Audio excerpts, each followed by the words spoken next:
यो तातोपानी भन्सार कार्यालय, कस्टम्स अफिस, त्यसपछि यो सुक्खा बन्दरगाह कार्यालय हो यो।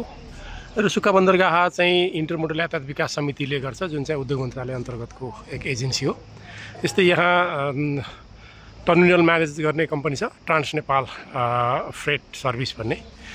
यसले चाहिँ यो ड्राइपोर्ट र टर्मिनलको म्यानेज गरिरहेको छ। यहाँ हामी कन्टेनरमा सामान लोड अनलोड भइरहेको देख्न सक्छौँ। र यतापट्टि सरकारले इभीमा भन्सार ड्युटी बढाउँछ भन्ने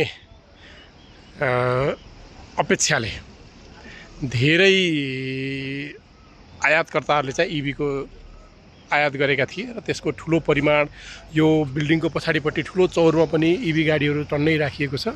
र हामीले यहाँ ड्राइपोर्टभित्र पनि इभी गाडीहरू यसरी राखेको देख्न सक्छौँ। र यी चाहिँ काठमाडौँ पुग्ने हुन्। सम्भवतः आगामी ठुलो चाड दसैँ तिहारको अवसरमा इभीमा अटोमोबाइल कम्पनीहरूले चाहिँ ठुलो छुट दिन सक्ने सम्भावना देखिन्छ। र यो खोचेखोच गयो भने कोदारी हुँदै तातोपानी हुँदै चाइना पुगिन्छ। यो ड्राइपोर्टको यार्ड हो।